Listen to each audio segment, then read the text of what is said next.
Soňra ministrlik başçynyň ornatary gelýän ýazyp, gödäwçi diýen gomuna alınıp bolýan işler barada gatabat berip, döwlet başçylygynda garamagynaky käbir düzümleriň işini kämilleşdirmek baradaky teklipleri höderledi.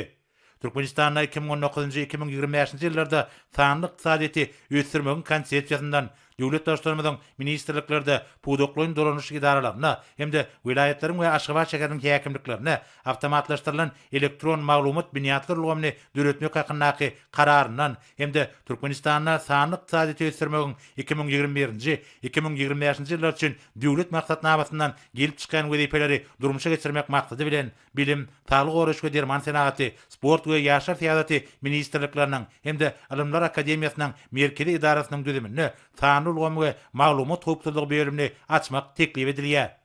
Şonuň bilen baglykda bu düzümleriň düzgünnamalaryny kämilleşdirmek meýilleşdirilýär. Hormat prezidenti bäze hatabat dinläp, ýokary tehnologiýaly sanlyk iqtisadiýety ösdürmegiň ýüreğin wajypdygyny bellädi.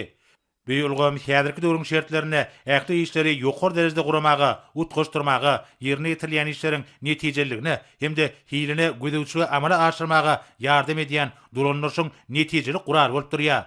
Döwlet dolanyş idaralarynyň işini kämilleşdirmek, elektron hökümet ulgamyny işiň ornaşdyrmak, döwletimiz we jemgyýetimizi ösdürmäge görükdirilen möhüm döwlet maksatnamalarynyň üstünlikli durmuşa geçirilmeginiň wajyp şertidir. Şonuň bilen baglykda döwlet başçylygyna we vice-premieri bir ugurda gödäňletilen çäreleriň durmuşa geçirilmegine bir gödäwçi gitmegi taşyryp, döwrebap sanly ulgamlary mundan meýlekde ornaşdyrmak boýunça bir näçe anyk görkezmeler berdi.